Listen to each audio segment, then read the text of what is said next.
क्या आप अशांत हैं या मानसिक तनाव से ग्रस्त हैं? क्या आपका व्यापार घाटे में जा रहा है? क्या कर्जदार और बीमारी पीछा नहीं छोड़ते? क्या आप अपने दाम्पत्य जीवन को लेकर परेशान हैं? क्यों नहीं आती घर में सुख समृद्धि? क्या आप अपने बच्चों की पढ़ाई और उनके करियर को लेकर चिंतित हैं? क्या आप जानते हैं कि इन सब बातों का कारण वास्तु दोष हो सकता है?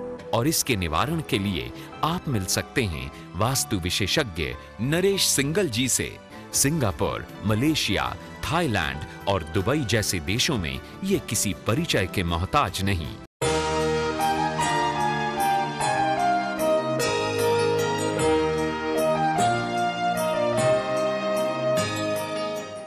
नमस्कार, स्वागत है आपका हमारे खास कार्यक्रम सुख समृद्धि में। दोस्तों, आपके जीवन में जो भी समस्या आती है उसमें कहीं ना कहीं जो है वास्तु भी जिम्मेदार होता है। यानी कि हो सकता है कि वास्तविक दिशा जो है, अगर आप कोई इंडस्ट्री खोलते हैं और उसकी दिशा जो है वो सही नहीं है तो वो आपकी इंडस्ट्री खुलने से पहले ही चौपट हो जाएगी। आपका बिजनेस तरक्की की सीढ़ियाँ चढ़ने की जगह जो है वो नीचे गिरने लग जाएगा और आपको आर्थिक तौर पर काफ़ी नुकसान पहुँच सकता है। लेकिन अब आपको परेशान होने की ज़रूरत नहीं है, क्योंकि आपकी इस समस्या का समाधान करने के लिए हमारे साथ स्टूडियो में मौजूद हैं वास्तु विशेषज्ञ नरेश सिंगल जी, जो कि वास्तु में गोल्ड मेडलिस्ट हैं। और इसके साथ ही ये इंडिया के कोने कोने में जो है फ्री वास्तु वर्कशॉप्स भी करवाते हैं। और इस वक्त वो हमारे साथ स्टूडियो में मौजूद है। तो आइए, आपका सब ज़्यादा समय ना लेते हुए हम आपकी सीधी मुलाकात करवाते हैं नरेश सिंगल जी से। सिंगल जी, आपका हमारे स्टूडियो में बहुत बहुत स्वागत है। नमस्कार। नमस्कार। सिंगल जी, जैसा कि मैंने अभी बताया कि बहुत से लोग जो है इंडस्ट्रीज़ खोल लेते हैं, लेकिन और वो इस उम्मीद से खोलते हैं कि उन्होंने एक इंडस्ट्री खोली है तो वो उनका बिजनेस जो है काफ़ी ऊंचे लेवल पर जाएगा और अब वो जो है तरक्की की सीढ़ियाँ चढ़ने लगेंगे। लेकिन उससे होता क्या है कि जो उनकी आर्थिक जो स्थिति होती है, वो प्रेजेंट टाइम में जो आर्थिक स्थिति होती है उनकी, वो उससे भी बुरी हो जाती है। आने वाले समय में उनकी जो आर्थिक स्थिति है वो दिन ब दिन गिरती जाती है।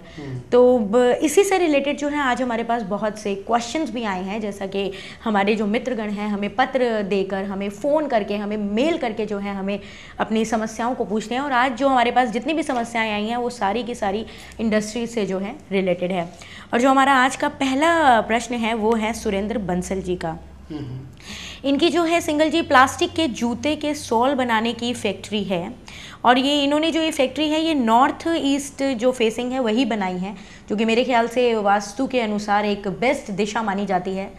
बिल्कुल। और वैसा ही जो है इनका जो काम है वो पहले इनका कहना है कि बहुत अच्छा चलता था और लगभग 15 साल से ये इस काम में है। लेकिन पिछले 3 सालों से जो है इनकी इंडस्ट्री जो है वो काफ़ी नुकसान में जा रही है, इनका बिजनेस एकदम लॉस में जाता जा रहा है। तो इसका वो जो है आपसे कारण जानना चाहते हैं कि इसके पीछे क्या हाथ है, जबकि इनकी जो फैक्ट्री है वो नॉर्थ ईस्ट फेसिंग है।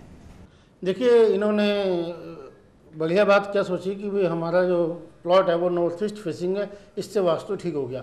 ऐसा कतई नहीं है कि केवल नॉर्थ ईस्ट फेसिंग ही, नो डाउट कि हम आमतौर पे ये बोला जाता है कि ईस्ट फेसिंग या नॉर्थ ईस्ट फेसिंग बहुत बढ़िया होता है, बट ये चीज़ भूल जाते हैं कि वो इंडस्ट्री में मैटर नहीं करता। ये चीज़ वास्तु के कुछ फंडामेंटल्स अलग हैं, तो इंडस्ट्री के अलग है। एक दूसरी बात, इंडस्ट्री भी बदलती है। इंडस्ट्री भी, मान लीजिए हमने एक विस्की बनाने के, वाइन बनाने की एक इंडस्ट्री का विजिट किया था देहरादून में, तो उसके रूल कुछ अलग थे। एक दाल मिल है तो उसके अलग हैं, एक प्लास्टिक की फैक्ट्री उसका अलग है, एक केमिकल की फैक्ट्री तो उसका अलग है। उसके बाद ये डिपेंड करता है कि जो आदमी इस काम को कर रहा है कि क्या उसके लिए वो काम सूटेबल है या नहीं है। जहाँ तक सुरेंद्र बंसल जी, यानी प्लास्टिक की जो जूते बनाने की, जो इनके सोल बनाने की फैक्ट्री इन्होंने, अब इनका है कि हमने जब से भवाना में शिफ्ट किया है, तो जब इन्होंने शिफ्ट किया है तो वास्तु पॉइंट ऑफ व्यू से की, बट ऐसा केवल नहीं है। अब इसमें क्या है कि इनके भाग्य में प्लास्टिक काम तो सूटेबल होगा, तो क्योंकि 15 साल से इस काम को कर रहे हैं, तो इसमें तो किसी ज्योतिषी की जरूरत ही नहीं रही।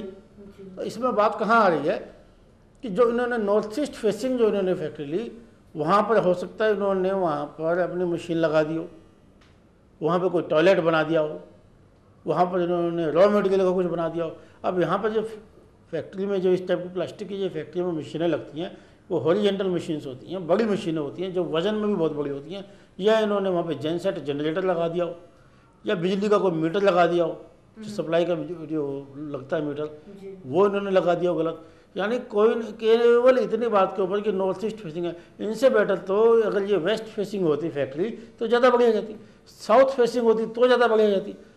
यदि किसी का काम चमड़े का है, केमिकल का है, डायमंड का है, या यूँ कहिए कि लोहे का है, तो वहाँ पर जो फैक्ट्री है वो साउथ फेसिंग भी अच्छी चलती है। हम यहाँ पर जाते हैं रामगढ़ वगैरह में, भिलाई वगैरह में, रायपुर में लोहे की सरिया बनाने की, स्पॉन्ज आयरन बनाने की, एंगल आयरन गाटर वगैरह बनाने की फैक्ट्रीज हम जाते हैं तो वहाँ पे देखते हैं कि अलग अलग टाइप की परेशानियाँ वहाँ पे होती हैं। किसी जगह पे लेबर नहीं मिलती, किसी जगह पे हड़ताल हो गई, किसी जगह की कानूनी प्रॉब्लम हो गई, सरकारी दिक्कत है, कभी वो इंस्पेक्टर आकर के तंग कर रहा है, कभी ये इंस्पेक्टर था आकर के तंग कर रहा है। तो इसके लिए हम ये देखते हैं कि किसी इंडस्ट्री के अंदर साउथ ईस्ट किसी प्रकार से डैमेज तो नहीं है, वो किसी तरीके से बढ़ तो नहीं गया, कट तो नहीं गया, या वहाँ पर कोई बोरिंग तो नहीं कर दी, अंडरग्राउंड टैंक तो नहीं कर दिया है, या वहाँ पर किसी किस्म का और कोई दोष तो नहीं उत्पन्न कर दिया है, वहाँ पर मंदिर तो नहीं बना दिया। कुछ लोगों की इच्छा नहीं होती मजार बनाने की, बस वो डर के मारे या लालच में फिर मजार बना दो, लोग कहते हैं होना चाहिए, फैक्ट्री ठीक से चलेगी तो मजार बना के रख देते हैं, फिर बाद में उसकी केयर नहीं करते। तो बेटर है कि वो ना बनाई जाए। इस दुनिया में कोई भगवान अल्लाह ताला कोई भी अपने को परेशान करने के लिए नहीं बैठा है, ये याद रखिए। आप यदि उनको इज्जत नहीं दे सकते तो कम से कम इतना कहता हूँ आप इंसल्ट नहीं कीजिए, उनका अपमान मत कीजिए, चाहे वो जानबूझ करके हो या अनजाने में हो। जी बिल्कुल सही है। इसी तरीके से ये चीज़ें वहाँ पर आती हैं। अब यहाँ पर क्या है, फैक्ट्री के अंदर यदि किसी भी फैक्ट्री के अंदर लेबर प्रॉब्लम हो रही है, आग लग रही है, आपको चोरी हो रही है, उस चोरी का आपको पता भी नहीं लग रहा, बस आपको पता लग रहा है हाँ लॉस हो रहा है, या किसी फैक्ट्री के अंदर हम देख रहे हैं माल जो है वो बन तो गया है, ऑर्डर भी था उसका, बट एंड टाइम पे ऑर्डर आता है कि नहीं अभी माल कम भेज दीजिए या अभी मत भेजना, तो वहाँ पर नॉर्थ वेस्ट में प्रॉब्लम आ जाती है, वायव्य कोण में, यानी अपॉर्चुनिटी की माल की। अब इसी तरीके से यदि किसी के फैक्ट्री में ईस्ट में कोई प्रॉब्लम है, आप देखते हैं कि कोई केस कर देता है, नहीं नहीं ये ब्रांड तो मेरा है, ये ब्रांड तो मैंने पहले रजिस्टर करवाया हुआ था, यानी जो उसको ब्रांड है, जिसको ब्रांड नेम इसकी जिसको लोग जानते हैं, फैक्ट्री के नाम की बात हम नहीं कर रहे, कंपनी के नाम की हम बात नहीं कर रहे।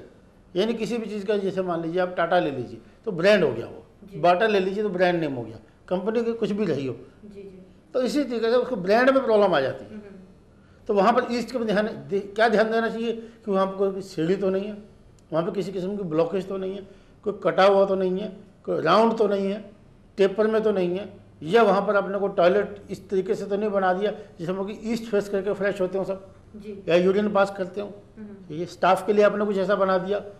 अब एक बड़ी बात कहाँ आती है कि किसी फैक्ट्री के ऊपर में रेड पड़ जाना, किसी की मृत्यु हो जाना, चाहे स्टाफ में हो जाए, चाहे वो कर्मचारियों के बीच में जो दूसरे होते हैं लेबर जो होते हैं उसमें हो जाए, चाहे क्लरिकल स्टाफ में हो जाए या मालिक लोगों में हो जाए, किसी की भी यदि किसी किस्म की मृत्यु हो जाती है, अचानक से सडनली वहाँ पे प्रॉब्लम हो जाती है, कोई मिसहैपनिंग हो जाती है, कोई दुर्घटना हो जाती है, कभी कभी तो लगता है कि सर फट गया, हाथ कट गया, कुछ और हो गया, अलग अलग फैक्ट्री में तो वहाँ पर हम कहाँ देखते हैं कि वहाँ पर साउथ वेस्ट और नॉर्थ ईस्ट में मेन टाइम प्रॉब्लम होती है जी लगातार, क्योंकि वहाँ पर मालिक को प्रॉब्लम आएगी तो आएगी हर हाल में आएगी जी। तो मित्रों, इसी के साथ अगर आप अपनी समस्याओं का समाधान नरेश सिंघल जी से जानना चाहते हैं और अगर आप पर्सनल तौर पर सिंघल जी से बातचीत करना चाहते हैं तो सिंघल जी के नंबर जो हैं वो आपकी टीवी स्क्रीन पर फ्लैश हो रहे हैं। आप उन नंबर पर कॉल करके सिंघल जी से पर्सनली तौर पर बात करके अपनी समस्या का समाधान पा सकते हैं। और इसके साथ ही अगर आप हमें मेल करते हैं, हमें SMS करते हैं, जो कि मेल ID और SMS नंबर भी आपकी टीवी स्क्रीन पर फ्लैश हो रहे हैं, तो आपकी मेल्स और आपकी समस्याओं को हम यहाँ पर अपने शो के दौरान लेंगे और सबके सामने आपकी समस्याओं का समाधान हम करेंगे। लेकिन सिंघल साहब, आज आप हमारे स्टूडियो में आए और आपने हमारे जो दर्शक हैं, हमारे मित्र हैं, उनकी समस्याओं का समाधान किया और ख़ास करके सुरेंद्र बंसल जी जो कि काफ़ी घाटे में जा रहे थे, उनको आपने जो सही तरीका बताया है उसके लिए आपका बहुत बहुत धन्यवाद। नमस्कार। नमस्कार।